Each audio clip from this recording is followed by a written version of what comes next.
I never saw it coming. But then again, maybe that's the problem. When you're in love, when everything seems normal, you don't want to see what's right in front of you.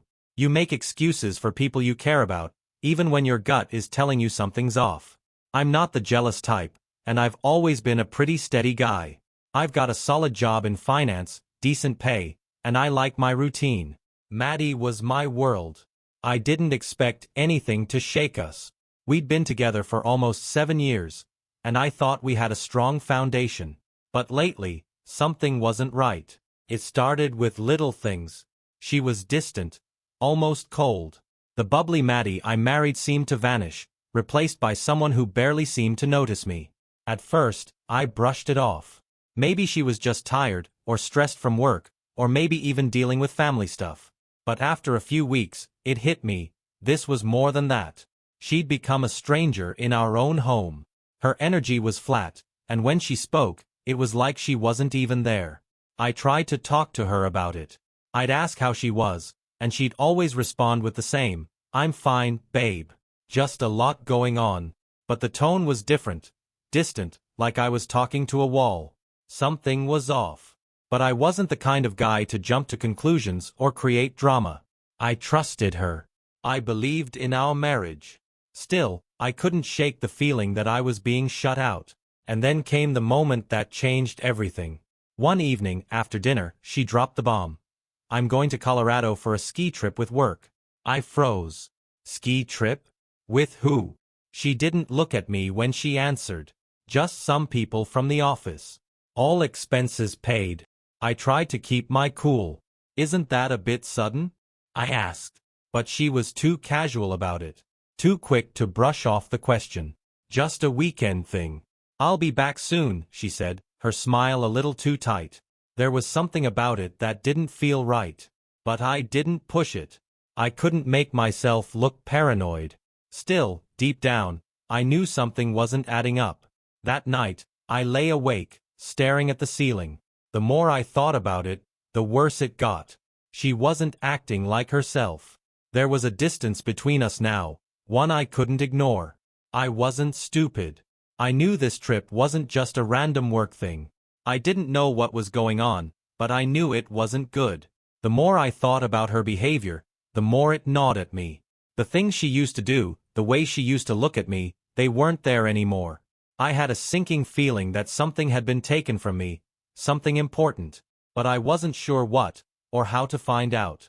I wanted to believe in her. I wanted to trust that we were still solid. But I couldn't help feeling like I was about to find out something that would tear everything apart. The next few days dragged on, and Maddie packed for her trip like everything was fine. She wasn't excited though. There was no enthusiasm in the way she folded her clothes or checked her toiletries. It felt like she was just going through the motions, like she couldn't wait to be gone. And I couldn't ignore it any longer. Something was off. I wasn't about to go full detective. I knew from movies and stories that spying never worked out. I wasn't going to be the desperate, obsessive husband. But I was determined to figure this out. I knew I had to play it smart. I had to outsmart her without her even knowing. Maddie had always been obsessed with luxury, with things that sparkled, expensive jewelry, high-end clothes. The more I thought about it, the more I realized I could use her weakness against her. If I could get her thinking about money, about something big and glamorous, I knew she'd bite. She'd think I didn't notice, that I was still that clueless husband. But I wasn't. I came up with a plan. I contacted an old colleague of mine who owed me a favor. Together, we crafted the perfect email. An exclusive investment opportunity, something that promised massive returns. I made it look real, credible. I knew Maddie would be all over it. It didn't take long. Within a few hours of sending the email, I overheard her on the phone with the consultant from the email, setting up a meeting. I could hear the excitement in her voice. She was hooked. This was exactly what I was waiting for. I wasn't about to let her meet some random guy. No, I'd already set up the next step. I rented a mansion for the meeting, a place that screamed wealth and mystery. The consultant wasn't going to be there. No, I was going to be there, watching from the shadows, while Maddie walked right into the trap I'd set. She told me the night before her trip how excited she was about the meeting, how it could change everything for us financially. She had no idea what was about to happen. She was so wrapped up in the idea of money that she didn't realize I was using her own desires to get her into position. The next day, I didn't say much. I acted like everything was normal, like I had no clue what she was really up to. She left for her trip in the morning, and I went straight to the mansion. I was already there, prepared for what was to come. When she walked into that mansion, thinking she was about to meet a consultant, she'd be walking right into my hands. I wasn't going to let her get away with this. She thought she was clever, that she could juggle her lies and betrayals without me noticing. But I had one thing she didn't: control of the game. I was ready for the truth to hit her. The day of the meeting finally came, and I was itching to see it unfold. Maddie left for her trip that morning, acting as if everything was fine. I watched her walk out, all smiles, like I wasn't the guy who knew exactly what she was up to. But I didn't confront her. Not yet. I had a plan, and it was too close to perfect to mess up. The mansion was ready. I rented it to create the right atmosphere. Luxury, mystery, and enough space to set the stage. I wasn't going to be in plain sight, though. I stayed hidden, out of view, with a glass of champagne in my hand. I wasn't there to play games. I was there to make sure she understood just how much I knew. Maddie arrived later that day, her heels clicking on the marble floor, her voice soft as she spoke to someone on the phone. I could hear the excitement in her tone as she entered the mansion, oblivious. She thought she was walking into a meeting about money, about a golden opportunity. What she didn't know was that she was walking straight into a trap. When she stepped into the living room, I flipped the switch. The lights dimmed, and a huge screen on the wall flickered to life. The images flashed across the screen, her sneaking out of the office with a man, them laughing at a restaurant, too close for comfort, and then the ski lodge, her arm around him, her face lit up with something I hadn't seen in months. Her face drained of color. She froze, staring at the screen in disbelief. I could see the realization hit her. She started to turn, looking for the consultant, but I was the only one there. No one else was coming. "You really thought I didn't know?" I said, my voice steady. "You thought I was just blind to it all?" She opened her mouth, but no words came out. Her eyes kept darting around, searching for an escape, but it was too late. The truth was already out. I wasn't playing games, and I wasn't going to give her any chance to wiggle out of it. The screen flashed again, showing more photos, close-ups of their secret moments, their laughter, their touch. And then I let her see him, the man she'd been seeing behind my back. He was sitting in the corner of the room, quiet, watching. He didn't need to say anything. The moment spoke for itself. Maddie's face turned bright red, but there was no sympathy from me. She was trapped. She had played her cards, thinking she could pull off the perfect lie, but it had all unraveled in an instant. She didn't know what to say. She couldn't. I stepped forward, closing the distance between us. "This was never about money, Maddie," I said. "It was about you thinking you could lie to me, to everyone, and get away with it. But you didn't. Not this time." The silence hung thick in the air. She was lost, cornered by the very lies she thought she could keep hidden. And there was no turning back now. Maddie stood there, frozen, her face drained of color. The realization was hitting her hard now. She'd always been so careful, so confident in her lies, but there was no escaping it. The pictures, the truth, everything she'd kept hidden was now in the open. I don't think she'd ever truly understood the weight of what she'd done until that moment. Her voice trembled as she tried to speak. "John, I can explain. I wasn't having it." "There's no explanation, Maddie. You made your choice. You've had months to come clean, to tell me the truth. But instead, you chose to lie to me. Over and over." Her hands shook as she fumbled for words. She was trying to convince me, to talk her way out of it, but I wasn't interested in her excuses. "Not now. I didn't mean for it to happen like this," she muttered, her eyes darting around the room like she was looking for an exit. "It was just a mistake. I didn't want this to hurt you, I swear." I crossed my arms, watching her scramble. "A mistake? No, Maddie. A mistake is spilling coffee on your shirt. This was your choice. Your betrayal.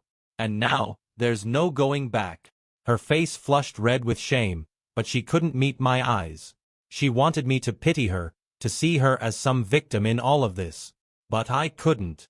I had nothing left for her but anger.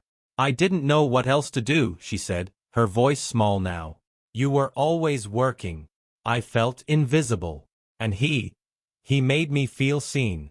I wasn't trying to hurt you, but it just happened. I shook my head, disgusted. So this is how you handle feeling neglected? By cheating? Do you honestly think I won't feel every bit of this? You've been lying to me for months and now you expect me to pity you? Her eyes welled up with tears, but I didn't feel sorry for her. Not after everything she'd done. She was trying to paint herself as the victim, but I wasn't buying it anymore.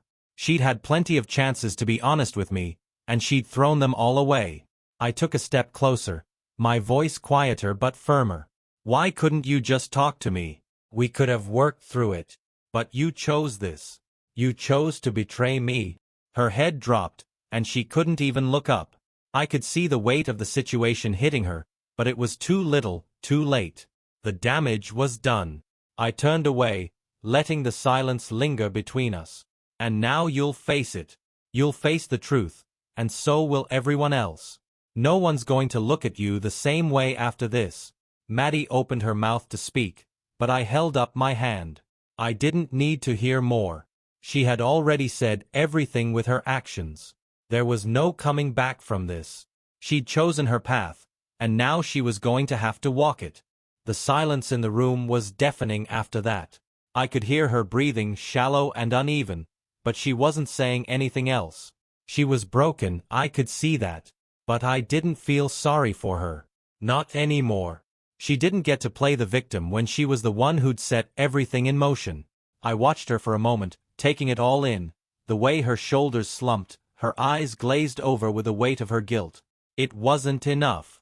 It didn't undo what she'd done. There was nothing that could fix this.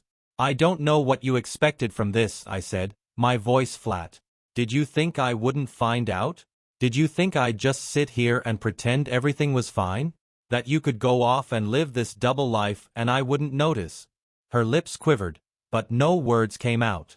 She looked like she wanted to speak, to make things better somehow, but there was nothing left to say. She had played her hand, and now the whole house of cards was collapsing. I wasn't going to make this easy for her. She needed to understand just how deep she dug herself into this hole. I've already made sure everyone knows the truth, I said, my eyes never leaving her face. The second you walked out that door for that trip, I made sure your little secret wasn't going to stay secret. It's already out there. People are talking about it. Your little affair? The one you thought you could hide from me? Yeah, it's already the talk of the town. Maddie's face twisted in horror. You didn't... No, please, John, you can't. You can't do this. Please. I didn't just catch you, Maddie. I made sure you'd never forget it. You wanted to hurt me, to betray me, and now you'll face the fallout. Everyone who thought you had the perfect life? They'll know what kind of person you really are. Her eyes were wide, like she couldn't quite process it. She tried to stand, her voice cracking as she begged me, but I wasn't hearing it anymore. She didn't get to dictate this story anymore. She didn't get to control how people saw her. You think you're going to fix this? Think again. No one's going to forget what you've done. Not now, not ever. I left her there, standing in the mansion, her entire world falling apart. The man she'd betrayed, the lies she'd built her life on, all of it out in the open. I knew she was terrified of the aftermath, of how everyone would see her once the truth got out. And it was going to spread faster than she could ever anticipate. But she deserved it. All of it. I walked out, leaving her behind, not even bothering to look back. She had done this to herself. And as much as I hated the pain it caused, I couldn't bring myself to feel sorry for her. This was her consequence. The game was over. The fallout hit fast. The message I'd spread, carefully timed and calculated, didn't waste any time making its way through social media and news outlets. It was everywhere. People I hadn't heard from in years started reaching out, asking about Maddie, offering their own takes on the story. The perfect couple was no more, and everyone had an opinion on it. Maddie's friends, the ones who'd always admired her, began to distance themselves. Calls stopped. Texts turned into short, awkward responses. In a matter of days, the entire town was talking about her affair. I didn't have to do anything more, her actions spoke for themselves. Meanwhile, I kept my focus on moving forward. I wasn't going to be the guy who wallowed in pity. This wasn't about me anymore, it was about the mess she made, and the consequences she had to face for it. The truth had already been exposed, and the damage was irreversible. Maddie tried to reach me. I got a few texts, apologies, pleas for forgiveness, requests for a chance to explain. But I ignored them all. I didn't want to hear it. There was nothing to explain. She had made her choices, and now she was dealing with the fallout. A few days later, Maddie showed up at my door. Her appearance was strikingly different. No makeup, eyes red from crying, her hair a mess. She stood at the threshold for a long moment before I opened the door. "I need to talk," she said, her voice shaking. "Please, John. Let me explain." I let her in, but I didn't offer her a seat. I just stood there, arms crossed, watching her, waiting for whatever she was going to say. "Maddie, there's nothing left to talk about," I said flatly. "You made your choice. Now you live with it. No explanation changes what you did. It's over." She took a shaky step forward. "I was stupid. I didn't think it through. I was lonely. I interrupted, cutting her off. "Lonely? That's what this is? You really think I'm supposed to feel bad for you? You've been lying to me for months, and now you want me to care that you were lonely?" Her face crumpled, and she took a step back, but I didn't care. "I'm sorry," she whispered, almost too quiet to hear. "I know I messed up. But I love you, John. Please, don't let this be the end." Her words were hollow, empty. She had no right to ask for sympathy, not after everything she'd done. I shook my head. "Sorry doesn't fix this. You betrayed me. You chose him over me, and now you have to live with that. It's done, Maddie." She looked like she wanted to say more, but her shoulders slumped, and she just nodded. Without another word, she turned and left. I didn't stop her. She had already made her choice, and now I was making mine. The fallout was real. Maddie thought she could keep her secret life hidden, but it all came crashing down. No amount of apologies or explanations would change what had happened. She wasn't getting a second chance. And that was the hardest lesson she was going to learn. There was no going back from this. The days after the fallout dragged on, and things only got worse for Maddie. I could see it in her, her attempts to play the victim, the desperate way she tried to make amends, but it was all falling flat. The world wasn't as forgiving as she had hoped, and I wasn't going to be either. One day, while I was at the grocery store, I ran into Karen, one of Maddie's old friends. Her face was tight with discomfort, but she couldn't hold it in anymore. "I don't know if you've seen, but Maddie is falling apart," Karen said, clearly torn. "She's been calling me, begging for a chance to explain. But John, she's really messed up this time." It was hard not to feel a sense of satisfaction, hearing how badly Maddie was struggling. The world was starting to see her for what she was, and it wasn't a pretty picture. "Yeah, I've seen," I replied. "She had her chance to explain, and she chose him instead. Now she gets to live with it." Karen shifted uncomfortably. "I know, but she's lost. She doesn't know how to fix it." I couldn't help but shake my head. "She doesn't get to fix this. She wasted every chance she had." I didn't feel sorry for her anymore. I'd spent too much time forgiving her, giving her the benefit of the doubt, and now I was done. I wasn't interested in her apologies or the way she was trying to salvage what was left of her life. I needed to focus on myself, on moving forward. I threw myself into rebuilding my life. I went out more, met new people, and slowly but surely, started to feel like myself again. The trust one had once given her was gone, but I was beginning to realize that I didn't need it anymore.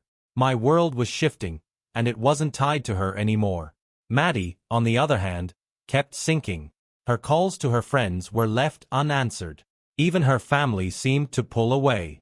The support system she had built around her was gone. No one could stand by her after what she'd done, and it seemed to hit her harder every day. I ran into her a few times in the weeks that followed. Every time, she looked more defeated. Eyes hollow, shoulders slumped, like she was slowly unraveling. But I couldn't bring myself to feel bad for her. Not anymore. She had made her choices, and now she had to face the consequences. No amount of apologies or begging for forgiveness could change what she'd done. She had lost me, lost everything, and there was no way to fix that. As much as I hated seeing her like this, part of me knew it was deserved. She couldn't escape the mess she'd made, and I wasn't going to be the one to clean it up. At the end of it all, it was her own choices that left her isolated, and that was something she'd have to reckon with. I had moved on. Weeks passed, and the weight of everything seemed to settle. The anger I'd felt at first began to subside, replaced by something else, emptiness. I thought maybe I'd feel a sense of victory, but the truth was, the whole situation had drained me. Maddie had done what she did, and I had exposed her. But none of it felt as good as I imagined it would. The satisfaction was fleeting. I still saw people talking about her, gossiping, sharing the details of the affair. It was like everyone in town had a front row seat to her humiliation, and they loved it. But I wasn't there for the drama anymore.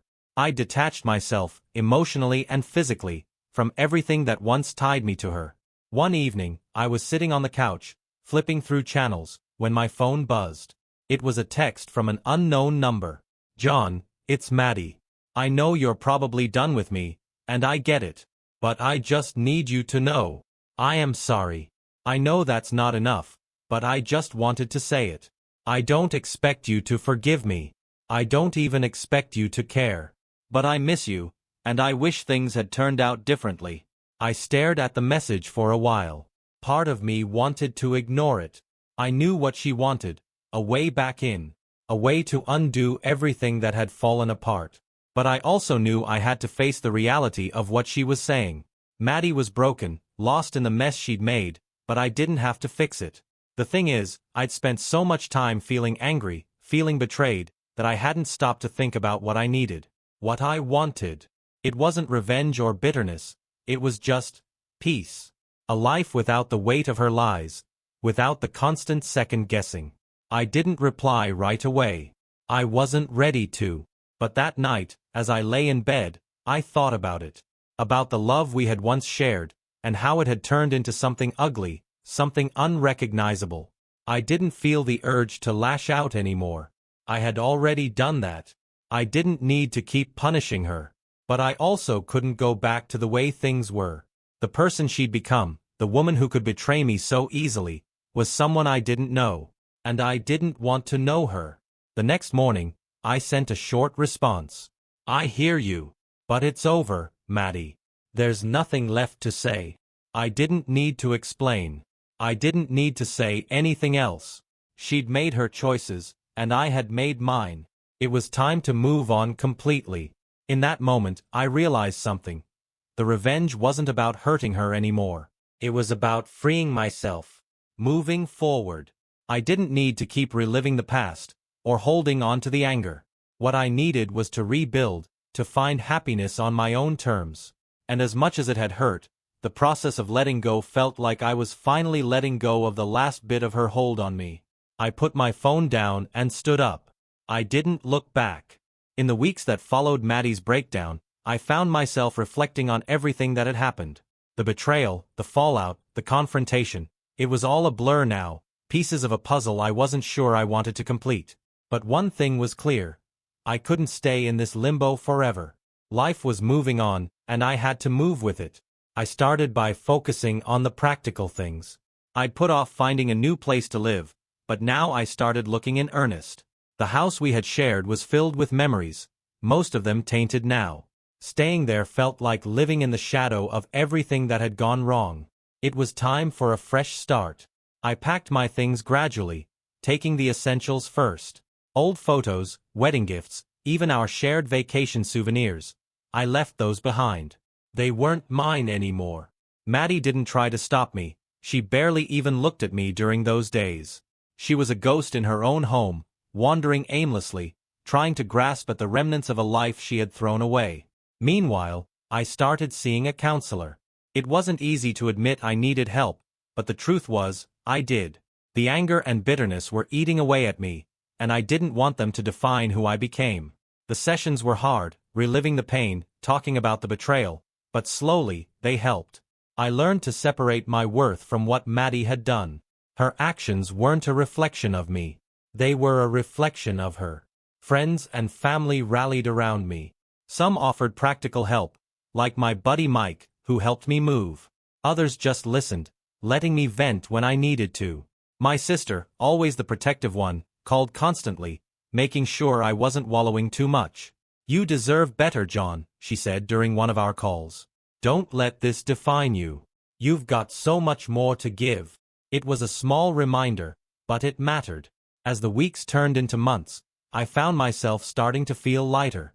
I joined a local gym, threw myself into work, and even picked up an old hobby, woodworking. It was something I hadn't done in years, but it felt good to create something tangible, something solid, out of nothing. The first time I smiled again, really smiled, it caught me off guard. I was out at a park, watching a group of kids playing soccer, and for some reason, their joy was infectious. It hit me then that I could feel happy again, even if it was fleeting. That small moment of joy was a promise, a sign that better days were ahead. Maddie and I barely spoke, and I was okay with that. The distance was necessary. I wasn't interested in rehashing the past or trying to find closure in her words. The closure I needed would come from within, not from her. And so, step by step, I kept moving forward. The pain was still there, but it was no longer a weight I carried every moment of every day. It became a part of my story, not the whole story. And for the first time in a long time, I felt like I was finally free. Months had passed since everything came crashing down, and though life was slowly moving forward, the echoes of the past still lingered. I'd settled into a new routine, work, gym, time with friends, yet there were moments when memories of Maddie would surface, uninvited. A couple laughing at a coffee shop, a song we used to play together. It all reminded me of how much had changed. Then, late one night, I got another message from Maddie. My first instinct was to ignore it, but for some reason, I opened it. "John, please. I know you're probably still angry, but I've been thinking about everything. I don't expect forgiveness, but I want you to know how sorry I am for everything. I ruined everything, and I'll live with that. I never meant to hurt you. Please don't think I didn't care about you. I do. I always have." I read it twice, the words heavy in my chest. I didn't want to engage, didn't want to dig up old wounds. But part of me needed to know what she was thinking. I replied after a long pause. "I hear you. But it's too late. You made your choices, and I made mine. I'm not angry anymore. But I'm done." I sent it without waiting for a response, and for the first time in a while, I felt a sense of peace. There was nothing left to say. I'd moved on, and I wasn't going back to that life. The silence after that felt final. Maddie didn't reply, and I didn't expect her to. It was over. I continued with my life, focusing on the things that brought me joy. I started a woodworking project I'd put off for years, spent more time with people who really had my back, and took every opportunity to remind myself that I wasn't defined by someone else's betrayal. It was my life now, my choices, and I was moving forward. One afternoon, I ran into an old acquaintance at a cafe. She mentioned that she hadn't seen Maddie around much, and her tone wasn't judgmental, just curious. "She's keeping to herself," I said, my voice even. "I think she's starting to understand the cost of what she did." It felt strange to say, but also freeing. I wasn't angry anymore. The woman who had once been my wife, who had betrayed me so completely, was no longer a part of my story. I had my closure, and I didn't need anything else from her. As time went on, the weight of the past grew lighter. I wasn't holding on to the anger or resentment. I was writing the next chapter of my life, one where Maddie didn't exist anymore, and that felt like a victory. When I thought about everything I'd been through, I realized I had come out stronger. I was no longer defined by her lies or the pain she'd caused. I was free, ready for whatever came next. And finally, I could smile again. Life had a way of moving on whether you were ready for it or not. After the fallout with Maddie, I threw myself into rebuilding. But I knew that rebuilding didn't just mean getting my life back on track. It meant figuring out who I was without her. It felt strange at first, like I was still waiting for her to come back, to apologize, to make everything right again. But that never came, and eventually, I stopped waiting. I focused on the small victories. I bought a new car, one I'd always wanted. I took weekend trips to places I hadn't been before, exploring parts of the city I never had time to visit when Maddie and I were together. It felt like taking back a little piece of myself with every new experience, a piece I had lost in the relationship. But the biggest change came when I started opening myself up to other people again. I wasn't looking for anything serious, but I couldn't deny that I missed the connection. Having someone to laugh with, share a meal with, or just sit in silence with. It wasn't easy at first. I'd been burned badly, and the thought of letting someone new into my life was terrifying. Then came Emma. She wasn't like anyone I had known before, straightforward, funny, and easy to talk to. I met her at a friend's gathering, and from the moment we started talking, it felt like there was no pressure. No games. Just two people getting to know each other. We didn't dive straight into anything. We took it slow. At first, it was just coffee dates, then long conversations about everything and nothing. I was cautious, of course. It wasn't like I was in a hurry to get hurt again. But Emma was patient, never rushing me, never pushing for anything more than I was ready for. One evening, after months of talking, she took my hand as we walked through the park. "You know, I'm glad we did this slowly," she said, looking up at me. "I think you needed the time to heal." I smiled, feeling a weight lift off my shoulders. I did. And I'm starting to realize that I'm okay. It was in that moment, standing there with her, that I realized just how far I'd come. I wasn't the same person I had been when Maddie betrayed me. I wasn't the same guy who had lived in constant fear of being left behind. I was someone who had learned how to move on, to stand on my own 2 feet again. It wasn't that I'd completely forgiven Maddie or forgotten the pain she'd caused. I didn't need to, but I had accepted it. The betrayal no longer defined me. As time passed, Emma and I grew closer, but it was different than what I had with Maddie. This time, it was built on trust and mutual respect, not on the illusion of perfection. And for the first time in a long time, I felt the hope that maybe I could have a future without the baggage of the past dragging me down. It was a strange feeling, letting go of the anger and embracing the idea of happiness again. But it was freeing too. I had learned to let go, to release the hold that past hurt had over me. And now, I was finally ready to live, without the ghosts of the past clouding my future.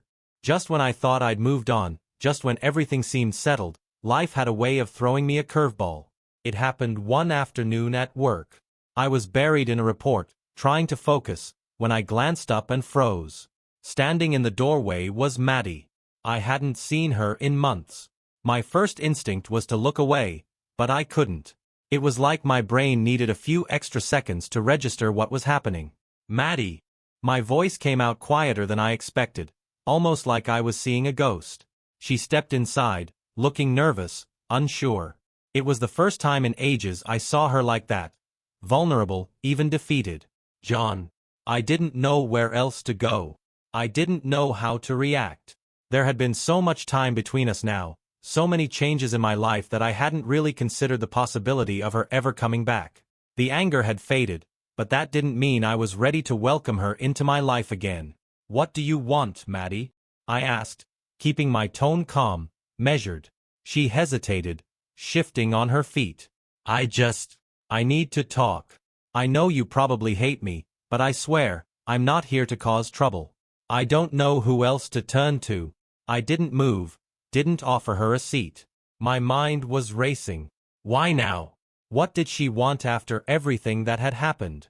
"I don't hate you," I said finally, "but I'm not sure what you expect from me. We're done."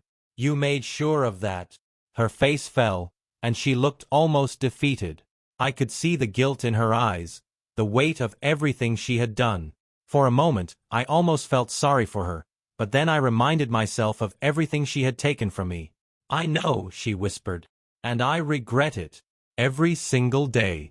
I didn't realize what I had until it was gone. I was stupid. I thought I could get away with it, but I was wrong." I didn't respond right away. She had apologized before, and it didn't change anything. I had heard the words, but they never healed the wounds. "I don't need your apologies anymore," I said, my voice more steady than I felt. I've moved on. I'm not looking for closure. I'm not looking to pick up where we left off. She just stood there, taking in my words. There was no pleading, no more promises. She had already broken everything. I don't expect you to forgive me, she said softly. I just wanted you to know that I wasn't happy with the choices I made. I regret everything. The silence between us hung heavy. Finally, I spoke again. We all make mistakes. But you chose to hurt me. And that's something I can't forget. She nodded, her shoulders slumping. Without saying anything more, she turned and walked out the door, leaving me alone with the feeling that we were finally done. Goodbye, John, she said, barely loud enough for me to hear. I didn't say anything back. I didn't need to. As I watched her leave, I realized something. I had finally let go. There was no more confusion, no more wondering what could have been. It was over. And this time, I meant it. After Maddie's unexpected visit, I spent a lot of time reflecting. Her words, her regret, they didn't hit as hard as I thought they would. Maybe it was because I had already moved past the point where her apologies could mean anything to me. Or maybe I just built my life back up so well that her presence couldn't shake it anymore. Either way, I felt free. For the first time in years, I wasn't looking over my shoulder, waiting for the past to catch up. Maddie's visit had been like a final chapter closing, a reminder that her choices no longer defined me. I could write my own story now, and I wasn't going to waste the opportunity. I started focusing even more on the things that made me feel alive. The woodworking projects I'd started were coming together beautifully, and I even considered turning it into a side business. Friends encouraged me, saying I had a real talent for it. Hearing that felt good, like I was building more than just furniture. I was building a new life, one that had nothing to do with her. Emma had also become a bigger part of my life. She was patient, kind, and had a way of making me laugh even when I didn't feel like it. We hadn't rushed into anything, and that's what made it feel real. There were no expectations, no pressure. Just two people getting to know each other, taking it one day at a time. One evening, we were sitting on her porch, watching the sun dip below the horizon. She turned to me, her eyes serious but soft. "Do you ever think about the past?" she asked. I took a deep breath, thinking about how to answer. "I used to all the time, but not anymore. It's not where I live anymore." She smiled, reaching out to squeeze my hand. "I'm glad." It was such a simple moment, but it felt like a turning point. I wasn't just moving on, I was embracing what lay ahead. The anger and betrayal that once consumed me had become lessons instead of burdens. And with Emma, I felt like I was finally seeing what real love could be. Honest, easy, and free of the weight of the past. I also reconnected with old hobbies I'd let go of during my marriage. I joined a local soccer league, something I hadn't done since my 20s. It wasn't about being competitive. It was about finding joy in the little things again. Running on that field, joking with teammates, it reminded me that life could be fun, that it didn't have to be so heavy all the time. Through it all, I learned to be patient with myself. Healing wasn't a straight line, and I didn't expect every day to be perfect. But I was stronger now, more sure of who I was and what I wanted. Maddie was a part of my past, but she didn't define my future. The person I had become wasn't bitter or broken. I was someone who had faced betrayal and come out the other side stronger, more resilient. And for the first time in a long time, I felt like I was exactly where I was supposed to be.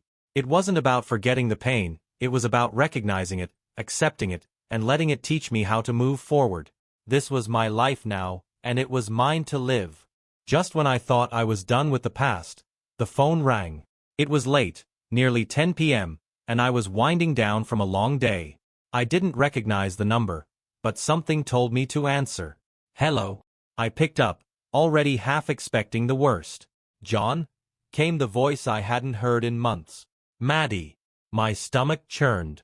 I hadn't thought about her much, not in the way I used to, but hearing her voice again stirred things I thought I'd buried. "What do you want, Maddie?" I said, trying to keep my voice steady. "I know you probably don't want to talk to me, but I didn't know who else to call," she said, her voice tight. "I need help." I didn't want to get dragged back into her mess, but I had no idea what this was about. "Help? With what?" There was a long pause, like she was hesitating. It's about the guy I was seeing. He's been threatening me, showing up at my place, sending messages. I don't know what to do. A cold knot tightened in my chest. The guy she cheated on me with? The one who'd torn everything apart? Part of me wanted to hang up, but her voice was different. Frantic, scared. What's going on, Maddie? I asked, my calm facade cracking just a little. I don't feel safe. I've gone to the police, but I don't think they'll do enough. I'm scared, John. Her voice broke slightly. I wanted to be angry, to tell her I didn't care. But I couldn't shake the unease settling in my gut. This wasn't the vindictive, self-absorbed woman I remembered. You need to take it seriously, I said, trying to stay composed. Go to the police again. Get a restraining order. I can't fix this for you. I did, she replied. But I'm still scared. I don't know what to do. I stayed quiet, weighing my words. My first instinct was to cut her off, to remind her of everything she had done to me. But this wasn't about me anymore. It was about her, in a situation I never wished on anyone. I can't help you, Maddie. I'm not your savior. But if you're really in danger, you need to protect yourself, I said, my voice low. There was a long silence on the other end. Then softly she said, I'm sorry, John. For everything. Her words hung in the air, but they didn't affect me like I thought they would. I had heard them before, too many times. But they felt hollow now, a reminder of how much damage had been done. Goodbye, Maddie, I said, before hanging up the phone. I sat there, the weight of her call settling in. I couldn't deny there was a part of me that felt for her. Part of me that still cared in some small way. But I wasn't that man anymore. I wasn't the one who'd put up with her lies and mistakes. I had my life now, and she was no longer a part of it. The call had brought it all back. The betrayal, the pain. But this time, it didn't define me. I was done for good. After Maddie's call, I couldn't shake the mix of emotions it left behind. It wasn't that I regretted my response or wished I'd done more. It was the realization that a part of me still cared, even after everything. But I knew better than to let it pull me back in. That chapter was closed, and nothing she said or did could reopen it. I went for a long walk that night, letting the crisp air clear my mind. It was a habit I'd picked up in the months after the breakup, a way to process the chaos and remind myself of how far I'd come. By the time I got home, I felt lighter, as though the weight of her call had lifted. It wasn't mine to carry anymore. In the days that followed, I threw myself back into the life I had built. Work was steady, my woodworking projects were thriving, and Emma continued to be a source of steady, quiet happiness. She never pried about Maddie or the past, and for that, I was grateful. One evening, as we shared a bottle of wine on my back porch, Emma leaned her head on my shoulder. You seem lighter lately, she said. Like you've let something go. I smiled, realizing she was right. I think I have. For the first time, I feel like it's really behind me. That's good, she replied, her voice warm. You deserve to be free of it. Her words stuck with me. I wasn't just free of Maddie. I was free of the person I'd been during those years. The one who doubted himself, who lived in the shadow of someone else's choices. That man was gone. The final sign of my progress came a few weeks later when I saw Maddie in town. She was sitting alone at a cafe, looking lost in thought. She didn't see me, and I didn't stop. I walked past without a second glance, not out of spite, but because I didn't feel the need to engage. Seeing her didn't stir anger or sadness, it didn't stir anything at all. I realized then that I was truly free. The pain, the betrayal, the constant replaying of what had gone wrong, it was all behind me now. My life was mine again, and I wasn't going to waste it looking back. Emma and I continued to grow closer, but it wasn't rushed. For the first time, I was in a relationship that felt equal, honest, and grounded. I didn't need it to be perfect. I just needed it to be real. And it was. As I stood on the porch one evening, watching the sun set behind the trees, I took a deep breath and smiled. My life wasn't what I'd imagined it would be, but it was mine. Every mistake, every heartbreak, every step forward, it had all led me here. And for the first time in a long time, I felt whole.